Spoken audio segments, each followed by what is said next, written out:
बाबा जी की साजी नवाजी, गुरु प्यारी साध संगत जी, राधा स्वामी जी, हम सब के बड़े ही ऊंचे भाग हैं जो इस वक्त हम सत्संग कर रहे हैं या सुन रहे हैं। आज के सत्संग के बोल हैं कि ये जप तप क्या है और सच्चा जप तप कैसे होता है।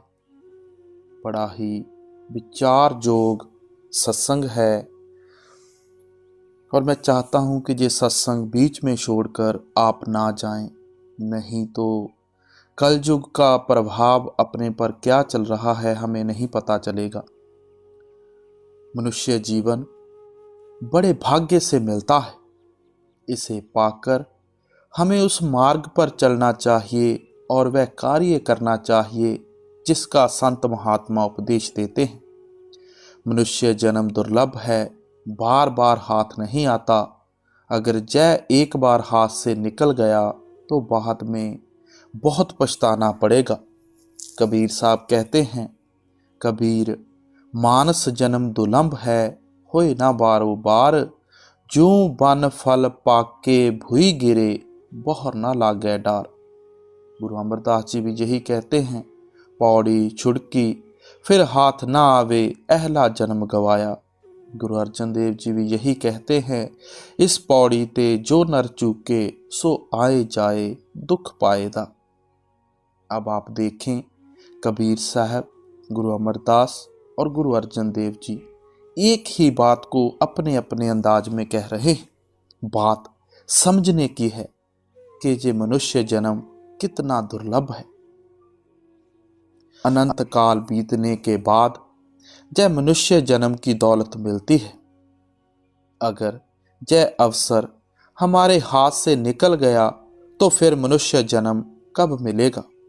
जीव तन मन से संसार में लीन है, जहां जाकर इसको हमेशा के लिए रहना है उसकी कोई चिंता नहीं करता। गुरु अर्जन देव जी की वाणी है, जो घर छड़ गवाना, सो लगा मन माहे, जिथे जाए तुद वर्तना, तिसकी चिंता ना है। कितना ऊंचा ख्याल है, समझने की जरूरत है। इसलिए जरूरी है कि मनुष्य यहाँ से जाने से पहले ही परलोक के लिए कुछ सामान इकट्ठा कर ले। दरपेश सबके सामने मंजिल अजीब है, गाफिल बेहोश बाश अजल अनकरीब है। मनुष्य जोन सब जूनियों की शिरोमणि है, यह बड़े भाग्य से मिलती है। मनुष्य जन्म से मिलने का अवसर है, मनुष्य जन्म मालिक से मिलने का अवसर है। गुरु अर्जन साहब फरमाते हैं, कई जन्म भय कीट पतंगा, कई जन्म भय कीट पतंगा, कई जन्म गजमीन कुरंगा, कई जन्म पंखी सर्प होयो, कई जन्म हैवर वृख जोयो, मिल जगदीश मिलन की बरिया, चिरंकाल ए दे संजरिया। आदि ग्रंथ में आता है कि भई प्रापत मनुख देहरिया, भई प्रापत मानुख देहरिया, गोविंद मिलन की ए तेरी बरिया। संसार में कोई वस्तु मुफ्त नहीं मिलती। हाँ, जिसके अंतर में प्रेम की ज्वाला प्रज्वलित हो गई है उसे कुछ नहीं करना पड़ता। जब तक यह दौलत ना मिले, मनुष्य को पहले पुरुषार्थ करना चाहिए, फिर दया के लिए प्रार्थना करनी चाहिए। मौलाना रूम फरमाते हैं कि अगर मालिक के लिए तड़प पैदा नहीं हुई तो उसकी बंदगी में लगे रहो, क्योंकि मालिक मजदूरों को अपनी मजदूरी से वंचित नहीं रखता। वह मालिक बंदा परवरी और बंदा निवाजी जानता है। ख्वाजा खुद रवेछे, बंदा परवरी दानद। साहिब के दरबार में किसी चीज की कमी नहीं है, अगर कमी है तो हमारी चाकरी में ही, इसलिए हमें उसकी मौज प्राप्त नहीं होती। साहिब के दरबार में कमी काहू की नाही, बंदा मौज ना पावे, चूक चाकरी माही। कबीर साहब की वाणी है। मौलाना रूम भी फरमाते हैं कि शराब का शीरा तब बनता है जब बहुत समय तक उसका खमीर मटके में पकता रहे। अगर तू दिल से अगर तू दिल में उस इलाही शराब का नशा जागृत करके उसको रोशन करना चाहता है तो कुछ ना कुछ अमल कर। अपने मन को प्रीतम की छवि पर भेंट करके अच्छी इच्छा रहत हो जाएं तो मालिक स्वयं ही हमारे छुटकारे की कोई ना कोई युक्ति बना देगा। मन को भेंट करने के लिए लोगों ने अनेक जप तप संयम व्रत तीर्थ आदि उपाय किए ताकि मालिक से प्यार हो जाए।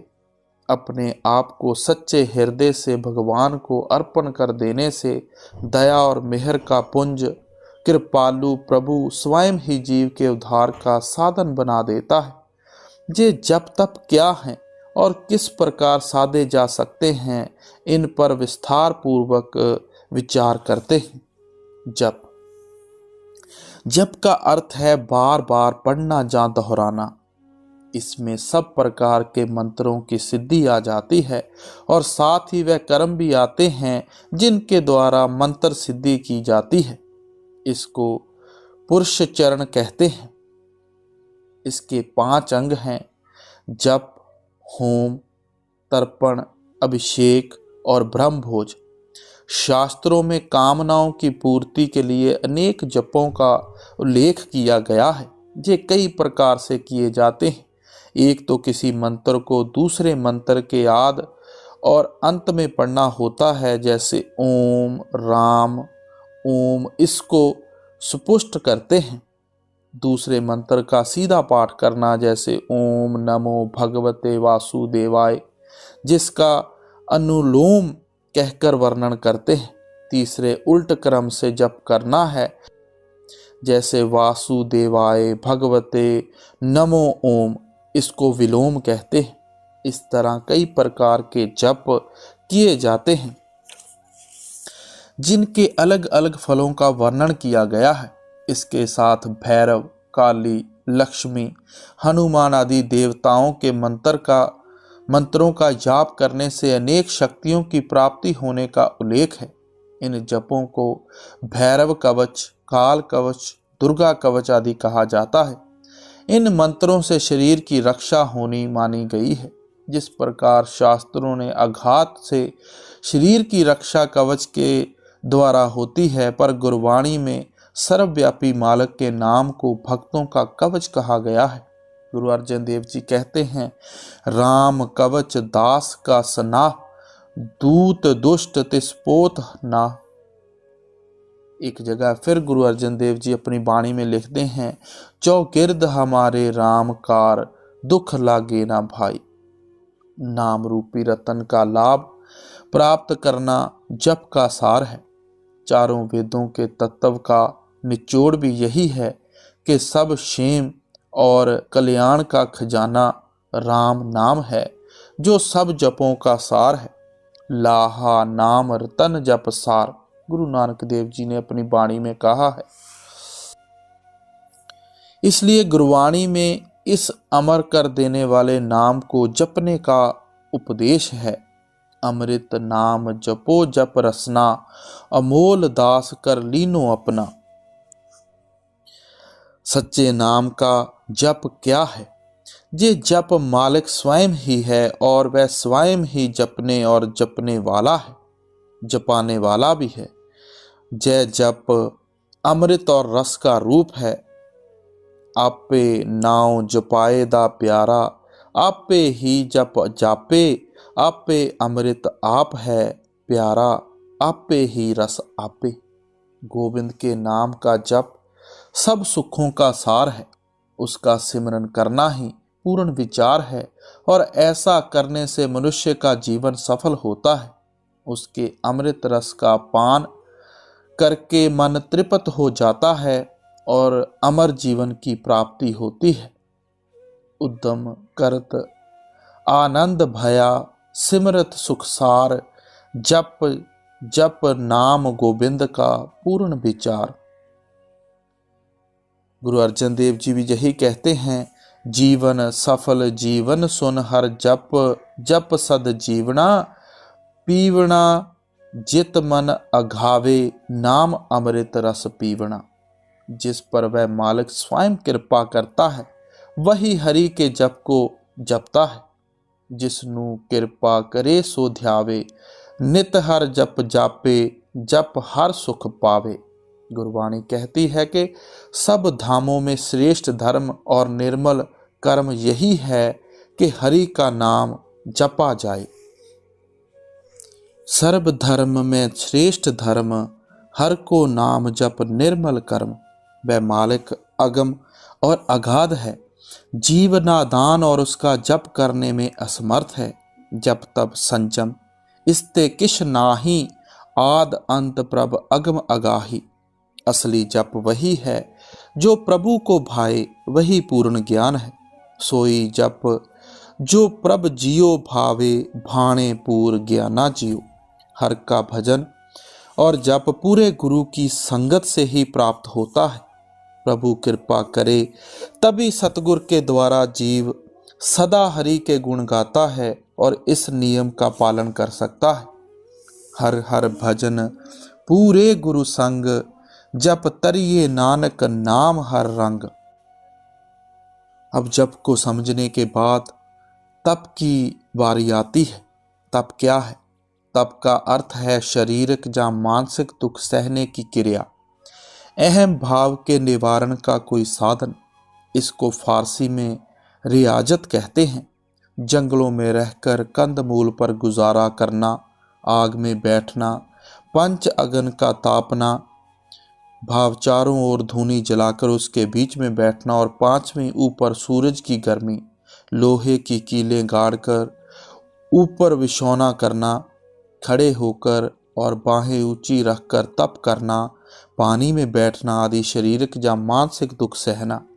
इन तपों को करने का प्रयोजन यह है कि मन पवित्र हो जाए और काम, क्रोध, लोभ, मोह, अहंकार आदि से दूर होकर मालिक की प्राप्ति हो जाए। कई मनुष्य किसी न किसी विपदा से घबराकर घरों की जिम्मेदारियों को छोड़कर साधु बन जाते हैं, पर घर छोड़कर परदेश चले जाते हैं, धुनियाँ रमाते हैं और गेरुए रंग के कपड़े भी पहन लेते हैं, लेकिन काम, क्रोध, लोभ, मोह, अहंकार वैसे ही उनके साथ रहते हैं। गुरमत में शरीर को ऐसे कष्ट देने वाले तपों की महिमा नहीं है, क्योंकि बाहर धुनी रमाने से अंदर की अग्नि नहीं बुझती और ना बाहें ऊंची रखकर साधना करने से अंतर में अहम भाव आता है। अंतर अगन ना गुर बिन बूझे, बाहर पुअर तापे। काया साधे उर्द तपे, करे विचो होमे ना जाए। हठ निग्रह करने से काया क्षीण होती है, व्रत और तप साधन करने से मन तृप्त नहीं होता।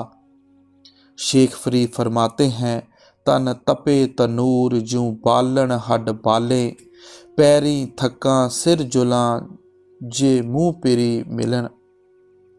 भाव यह कि तन तंदूर के समान तपे और हड्डियां लकड़ियों की तरह जलें।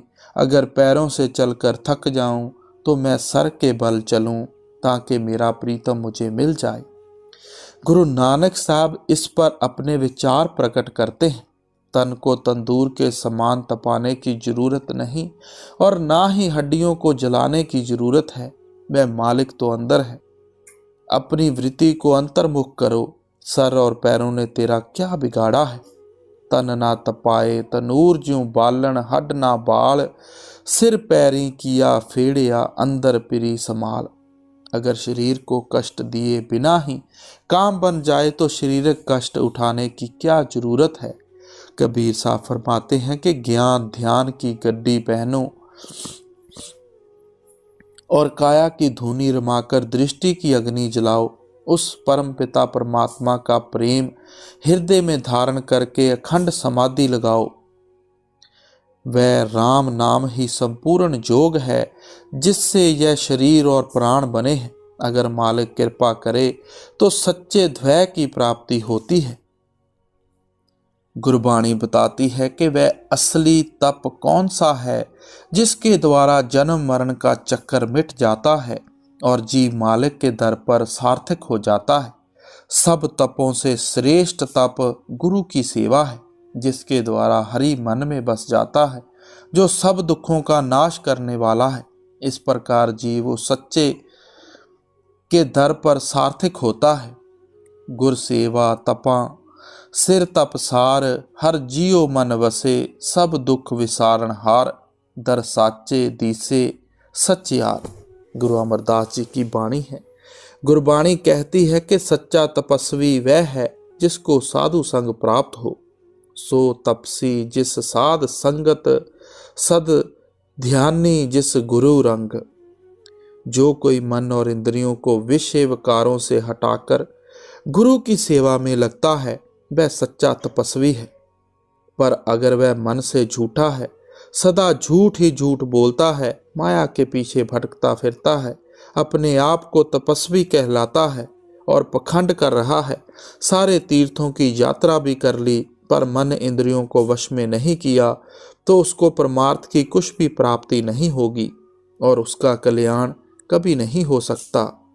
मन का झूठा झूठ कमावे, माया नू फिरे तपा सदावे, भर में भूला सब तीर्थ गहे, ओ तपा कैसे परम गत लहे।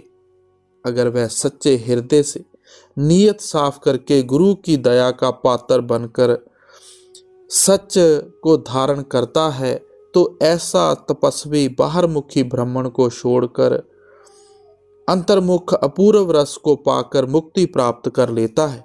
ऐसा तप करना चाहिए क्योंकि यही मोक्ष का कारण है। अभी कलयुग का क्या प्रभाव है? अभी कलयुग का प्रभाव है, इसमें जीव असमर्थ है। किसी से कोई कर्म धर्म तीर्थ दान और तप नहीं बन पाते।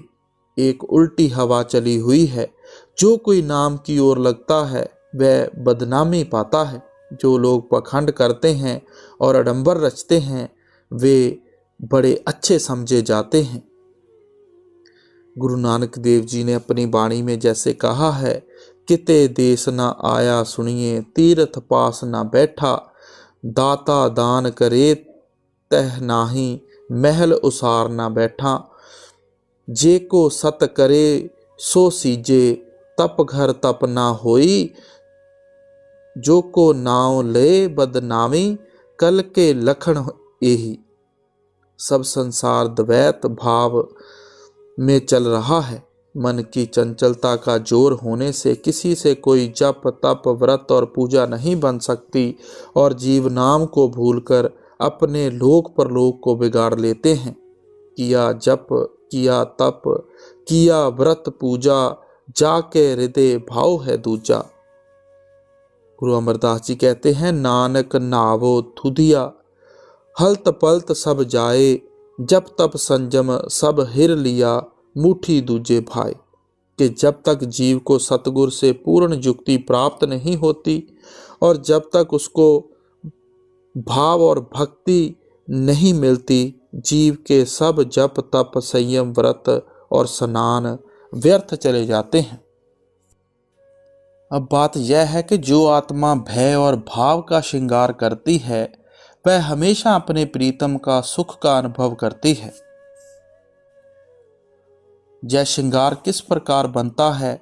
जीवात्मा भय की सलाई बनाकर भाव का सुरमा आंखों में लगाते हुए अपने प्रीतम से प्रेम करती है और इस प्रकार अपने प्रीतम की प्यारी सुहागन बनती है।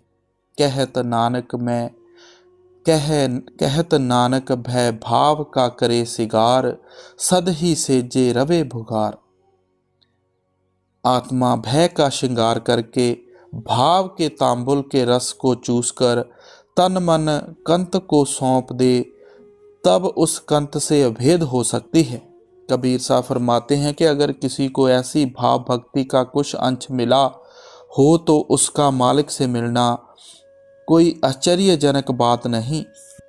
जिस प्रकार जल में जल गिरकर एक हो जाता है फिर निकल नहीं सकता, इसी प्रकार भय भाव के श्रृंगार वाली सूरत मालिक के चुंबकीय आकर्षण में उसमें ही समा जाती है। सच है, बूंद समुंदर में समाकर समुंदर ही हो जाती है। जप जी में भय और भाव की जरूरत का बहुत सुंदर चित्र खींचा गया है। गुरु नानक साहब सुनार की दुकान का दृष्टांत देते हुए फरमाते हैं कि जत जानी तन मन की पवित्रता की दुकान में धैर्य सहित अपनी मत रूपी अहरन पर ज्ञान के थोड़े की चोटें लगाए जाओ। ऐसे अभ्यास के तप की अग्नि को भय की धौंकनी द्वारा भड़काओ और भाव रूपी कुठाली में अमृत को ढालो। यह सच्ची टकसाल है जिसमें शब्द गढ़ा जाता है। गुरु नानक साहब एक और दृष्टांत देकर भय की जरूरत के बारे में समझाते हैं कि जब धुर संजोग की वेला बने तो चित्त रूपी हाली सूरत जानी तवज्जो रूपी किसान को चाहिए कि नम्रता के हल द्वारा संतोष के बैलों से जमीन को जोते जानी अभ्यास करे और भय की धरती को सत्य के पवित्र का जल के सींचे, तब परमार्थ की खेती पैदा होती है। गुरबाणी में भय और भाव का अलग अलग और इकट्ठा वर्णन भी मिलता है। मन में जिसका भय हो उसकी जाद और अस्तित्व का ख्याल रहता है।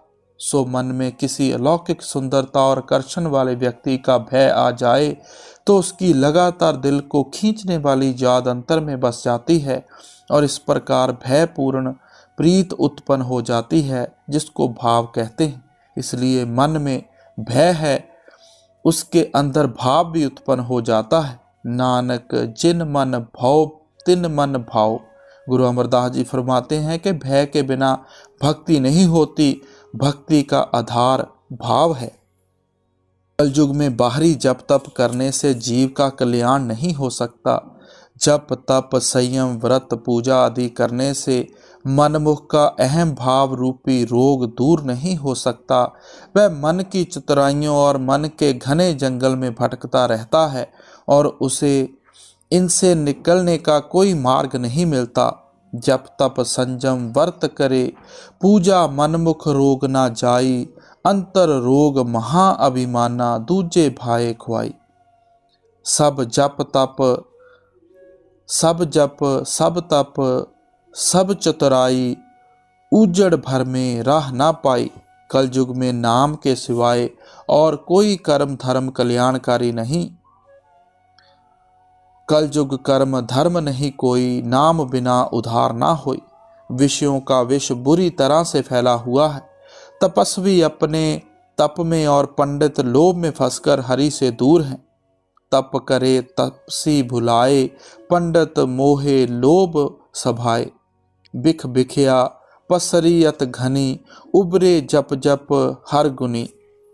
जब तक माया नहीं मरती, करोड़ों कर्म जप और तप किसी लेखे में नहीं आते। इस मारी बिन थाए ना परे, कोट कर्म जाप तप करे। जप तप व्रत संयम और तीर्थ यात्रा करने से जीव की तपश नहीं जाती। इसको मिटाने का उपाय केवल मालिक और गुरु की शरण लेना है। जप तप व्रत कीने पेखन को चरना राम, तपत ना कहत बूझे बिन स्वामी सरना राम। गुरबाणी कहती है कि जप तप और चाकरी केवल वही है जो खसम को अच्छी लगे। उसके द्वारा अहम भाव दूर होता है। सो जप तप सेवा चाकरी जो खसमे भावे, आपे बख्शे मेल लय आपत गवावे। मालिक सतगुरु में प्रकट है, इसलिए सतगुरु का भाणा ही सच्चा जप तप और संयम है। सब प्रकार के जप और संयम का ध्येय सुरत को आंखों के पीछे एकाग्र करना है। सतगुरु की दया प्राप्त करने पर सुरत की कमाई बनती है जो परमात्मा को भाती है। ऐसी सेवा सार्थक होती है।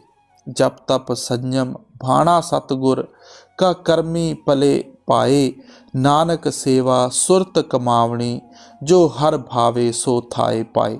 इसलिए गुरु की सेवा ही सबसे श्रेष्ठ तप है और सब तपों का सार है। उससे हरि सहज की इसलिए गुरु की सेवा ही सबसे श्रेष्ठ तप है और सब तपों का सार है। उससे हरि सहज ही मन में बसता है और जीव सब दुखों को भुला देता है। गुर सेवा तपा सिर तपसार हर जियो मन बसे, सब दुख विसारण हार। गुरबाणी का कथन है कि प्रभु का सिमरन और उसके मन में बसाना ही उसको मन में बसाना ही सारा जप तप और संयम है। प्रभु के सिमरन जप तप पूजा, प्रभु के सिमरन बिन से दूजा। जप तप संयम ज्ञान तत बेता, जिस मन बसे गोपाला। नाम रतन जिन गुरमुख पाया, ताकि पूर्ण घाला। असली तपस्वी वही है जो सतगुर से मिलकर शब्द की कमाई का तप साधता है। इसको छोड़कर और कोई जप तप संयम नहीं। यह जप तप संयम सबके अंदर है और गुरु शब्द के अभ्यास द्वारा प्रकट होता है। कर्म धर्म शौच संयम जप तप और तीर्थ सबके शब्द में ही बसते हैं। शब्द ही संपूर्ण जप तप का सार है। सो तपा जो इस तप घाले, सतगुर नू मिले शब्द संभाले। जप तप संयम होर कोई नाही, जब लग गुर का शब्द ना कमाही। अंतर जप तप संजमो, गुर शब्दी जापे। नाम जानी शब्द सब साधनों, पुण्य दान और जप तप आदि से ऊपर है। चाहे कोई बनारस जाकर तप करे, उल्टा लटक रहे, धुनिया तपाए और कायाकल्प करे, अश्वमेघ जग करे और स्वर्ण आदि का गुप्त दान करे, अनेक जप तप करे, सब धर्मशास्त्रों और स्मृतियों का पाठ, योगाभ्यास आदि अनेक कर्म धर्म और व्रत नियमों की साधना करे, बाहरमुखी ज्ञान ध्यान करे, संसार को छोड़कर जंगलों में भटके, पर ये सब कुछ राम नाम की बराबरी नहीं कर सकते। आदि ग्रंथ की वाणी है, पुण्य दान जप तप जेते सब ऊपर नाम, हर हर रसना जो जपे तिस पूर्ण काम। बनारसी तप करे उल्ट तीर्थ मरे, अगन दे काया कल्प कीजे, अश्वमेध जग कीजे, सोना गर्भ दान दीजे, राम नाम सर तो ना पूजे। सच्ची प्राप्ति ही संपूर्ण जप तप का प्राण है। जिसका मन निर्मल हो जाए और जो भक्ति भाव से मालिक के चरणों की आराधना करे, समझो कि उसने सब जप तप किए। मन तन निर्मल होया, लागी साच प्रीत, चरण भजे पार ब्रह्म के, सब जप तप तिन ही कीत। जप तप संयम हर्ष सुख मान प्रतिष्ठा और गर्व सब प्रेम पर नुशावर हैं। सच्चे अर्थों में जप तप व्रत और पूजा वही है जिसके द्वारा हरि से प्राप्ति लग जाए। हरि की प्राप्ति ही सच्ची प्राप्ति है। इसको छोड़कर और सब प्रीत झूठी है। सच्चा जप तप किस प्रकार होता है और इसके फल क्या है? नाम का जप तप ठाकुर की कृपा से बनता है। जिसको मालिक प्रदान करे, केवल वही मनुष्य उसको प्राप्त कर सकता है। गुरु अर्जन देव जी की वाणी है, जप तप संजम नाम संभालिया, अपने ठाकुर नदर निहालिया। जप तप संयम दया धर्म जिस दे सो पाए। जिन पर प्रभु की कृपा हो उनको संतों की संगत मिलती है और वह हरि के अमृत रूपी नाम को जप लेते हैं। मालिक की दया सतगुर दया मालिक की दया सतगुर द्वारा ही प्राप्त होती है और सब जप तप संयम उससे ही प्रकट होते हैं। इस प्रकार नाम हृदय में बसता है और जीव सच्चे साहिब के दर पर शोभा पाता है। गुरु अमरदास जी कहते हैं, जप तप संजम सब गुरते होवे, हृदय नाम वसाई, नानक नाम संभाले, से जन सोहन दर साचे पत पाई। इसलिए जिनको गुरु मिल जाता है उसके तीर्थ व्रत और तप सब ही पूर्ण हो जाते हैं। जीव की कोई कोशिश चतुराई और युक्ति काम नहीं देती। यह केवल पूरे गुरु की ही कमाई है। सब जप तप शौच और संयम उसके हाथ में है, जिससे वह चाहे करा ले। तह तीरथ वर्त तप सारे, गुर मिलिया हर निस्तारे। जब हरि सहाय हो और गुरु कृपालु हो, तभी जप तप और संयम की पूर्ण बढ़ाई मिलती है। इसलिए गुरु की सेवा सब तपों में श्रेष्ठ तप है। तन मन और सुरत द्वारा गुरु की सेवा से हरि में मन बसता है और सब दुखों से छुटकारा हो जाता है। जो सतगुरु के उपदेश अनुसार जप करते हैं और उसकी आज्ञा के अनुसार अभ्यास करते हैं, जम कंकर और काल उसके सेवक हो जाते हैं और उसका परिश्रम सच्चे साहिब को स्वीकार होता है। पर जब तक शिष्य विकारों को न छोड़े, जब तक संयम नहीं बनते, शरीर और 10 द्वारों को वश में करके और नाम जपने से ही विषय विकार दूर हो सकते हैं। ये जप और तप बड़े भाग्य से किसी गुरुमुख को प्राप्त होते हैं। ऐसा गुरुमुख सब रोगों से मुक्त हो जाता है और दिन रात सहज समाधि के सुख का अनुभव करता है। नानक राम नाम जप गुरमुख हर पाए मस्तक भागा। सच्चा भक्त, तपस्वी और गृहस्थ वही है जो नित्य मालिक को जपता है और जप तप और संयम रूपी भिक्षा ग्रहण करता है। नानक भक्ता भली रीत, सुख दाता जपते नीत नीत। हरि के सिमरन और उसके नाम की आराधना के अनेक फलों का गुरवाणी वर्णन करती है। सब तृष्णा, भ्रमों और दुखों का नाश होता है और आवागमन मिट जाता है। सब मनोरथ पूर्ण होते हैं और सुख, रस और खुशियों की प्राप्ति होती है। हृदय कमल खिल उठता है और अहम भाव दूर होता है। जम का भय दूर हो जाता है, जीव नरक में नहीं जाता और भवसागर से पार हो जाता है। प्रभु सब जगह व्याप्त दिखाई देता है।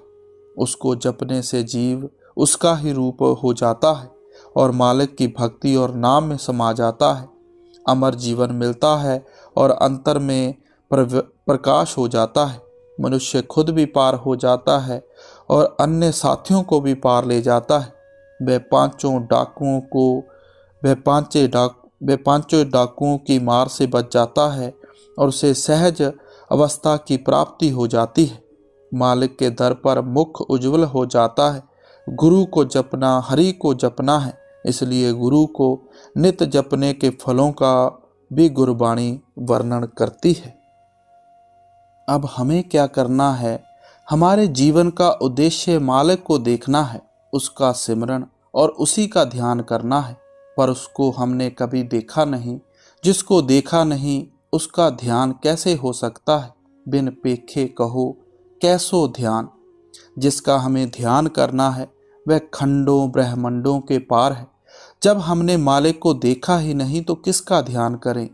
मालिक शब्द रूप है जो बेजुबानी की जुबान है, जिस पवित्र हृदय में उसका वास है और जिसकी आत्मा रूपी बूंद परमात्मा रूपी समुद्र में अभेद हो चुकी है। आत्मा परमात्मा में है और परमात्मा आत्मा में समाया हुआ है। वह देहधारी शब्द हो चुका है और वह हमारे बीच रहता है। शब्द ने देह धारण की और हमारे बीच निवास किया, बाइबल में आता है। ऐसा महान व्यक्ति तब सतगुरु हमारे ध्यान करने के योग्य है, क्योंकि उसमें 5 तत्व पूर्ण हैं। मनुष्य सर्वश्रेष्ठ जोनी है। सतगुरु मानव जाति में सबसे श्रेष्ठ है। इसको छोड़ शेष जो भी सारी सृष्टि, पीपल, तुलसी आदि जिसमें 1 तत्व, सांप आदि जिसमें 2 तत्व, गरुड़ आदि जिसमें 3 तत्व, गाय आदि जिनमें 4 तत्व प्रकट हैं, मनुष्य जोनी से नीचे हैं। इनमें से किसी का भी ध्यान या पूजा करना नीचे की ओर जाना है। इसलिए सब संत महात्माओं ने गुरु के ध्यान को सफलता का साधन बताया है। सफल मूरत परसो संतन की ये ध्याना धरना। साधु संतों का स्वरूप साक्षात अकाल मूरत है। वह ध्यान करने के लिए सर्वोत्तम है और सबसे अधिक फलदायक है।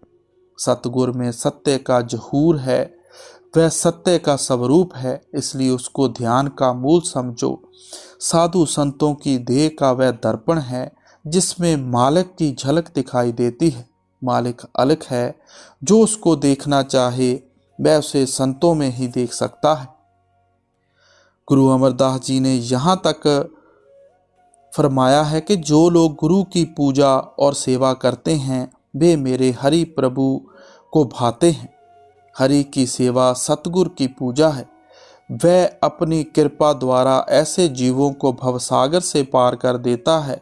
सर्वोत्तम ध्यान उस प्रभु का जहाँ प्रभु रूप शब्द यानी नाम का है, जहाँ फिर उस महात्मा का ध्यान उत्तम है जिसमें वह प्रभु प्रकट है। पहला ध्यान असंभव है क्योंकि हमने उस प्रभु को देखा ही नहीं। बिना सतगुरु की सहायता से नाम का ध्यान करना असंभव है। इसके विपरीत सतगुरु को साक्षात देख सकते हैं, इसलिए सतगुरु का ध्यान करना जरूरी है।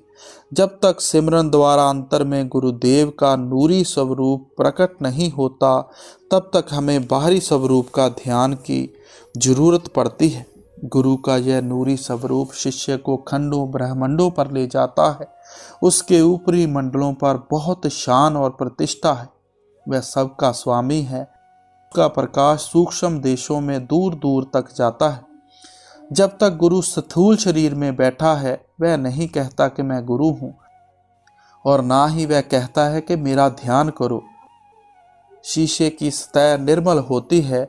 हमारे हृदय की किरणें शीशे से टकराकर हमारा अपना रूप दिखाती हैं। यदि हम हंसते हुए देखें तो हंसता हुआ चेहरा दिखाई देगा, यदि रोते हुए देखें तो रोता हुआ। शीशा यह नहीं कहता कि मुझे देखो। गुरु को कोई जरूरत नहीं कि शिष्य उसका ध्यान करे। गुरु का ध्यान करने में शिष्य का ही लाभ है। ध्यान योग में 3 प्रकार के ध्यान आ जाते हैं। गुरु के स्थूल स्वरूप का ध्यान, अंतर में आत्मा के स्थान पर नृत्य को स्थिर करने पर अंतर दीपक की ज्योति के समान प्रकाश प्रकट हो जाता है, वह सूक्ष्म ध्यान है। आकाश गंगा के ऊपर जिसको देवों और पितरों का मार्ग कहते हैं, गुरु का नूरी स्वरूप आ जाता है जो सूक्ष्म कारण मंडलों और उससे भी ऊपर एक शिष्य के साथ रहता है। जय शिष्य को ऊपर ले जाकर मालिक के साथ अभेद करता है। जिस प्रकार किसी किले पर चढ़ने के लिए सीढ़ियों की जरूरत होती है और उसके बिना किले पर नहीं चढ़ सकते, इसी तरह गुरु के ध्यान के बिना हम हरि तक पहुंच नहीं सकते। बिन पौड़ी गढ़ क्यों चढ़ गुर हर ध्यान निहाल। परमार्थ में जो भी लाभ प्राप्त होता है जीवित गुरु के ध्यान द्वारा होता है। महात्माओं के चित्रों से यह काम नहीं हो सकता। तुलसी साहब फरमाते हैं कि कल्प वृक्ष का चित्र बनाकर उसके आगे चाहे हजारों विनतियां करें, उससे कुछ प्राप्त नहीं हो सकता। तस्वीर का ध्यान करने से उसका कागज और फ्रेम अंतर में आ जाते हैं, और जो स्वयं जड़ वस्तुएं हैं वे चेतन को कैसे खींच सकती हैं। चेतन को तो चेतन ही खींच सकता है। जब अंतर में सतगुरु का नूरी स्वरूप प्रकट हो जाए तो शिष्य को चाहिए कि वह अपना ध्यान इसमें इस तरह लीन कर दे कि उसको यह सुध ही ना रहे कि वह मैं हूँ, कि वह मैं नहीं हूँ। अमीर खुसरो फरमाते हैं कि मैं तू हो गया और तू मैं बन गया, मैं तन बन गया और तू मेरी जान बन गया। अब कोई यह नहीं कह सकता कि मैं और तू दो हैं। जब ध्यान पूर्ण हो जाता है तो उपासक, उपास्य और उपासना की जो त्रिपुटी है नहीं रहती। पूज्य और पुजारी मिलकर एक हो जाते हैं। गुरु अमरदास जी फरमाते हैं कि अपने आपा भाव को छोड़कर गुरु में समा जाओ। नानक आप छोड़ गुर माहे समावे। इस अवस्था को मुसलमान फकीर फना व शेख होना कहते हैं। गुरु फना व शेख है। जो शिष्य गुरु के नूरी स्वरूप में लीन हो जाता है उसमें अपने आप ही ईश्वर का निवास हो जाता है। गुरु उस परम पिता परमात्मा का देह स्वरूप है। जो शिष्य गुरुमुख बन जाता है उसके अंतर में अनास्य बेख्तियारी की परमात्मा बस जाता है। सो गुरु प्यारी साध संगत जी, हमें भी चाहिए कि हम बाकी सब काम छोड़कर सिर्फ उस सच्चे पिता परमात्मा का भजन, सिमरन और ध्यान करें। ध्यान की बड़ी ऊंची प्रतिष्ठा है। हमें चाहिए कि जब भी सिमरन करें, ध्यान जरूर करें। वो ही पार उतारा है, वो ही गुरु का स्वरूप है और उसमें ही गुरु की खुशी है। राधा स्वामी जी।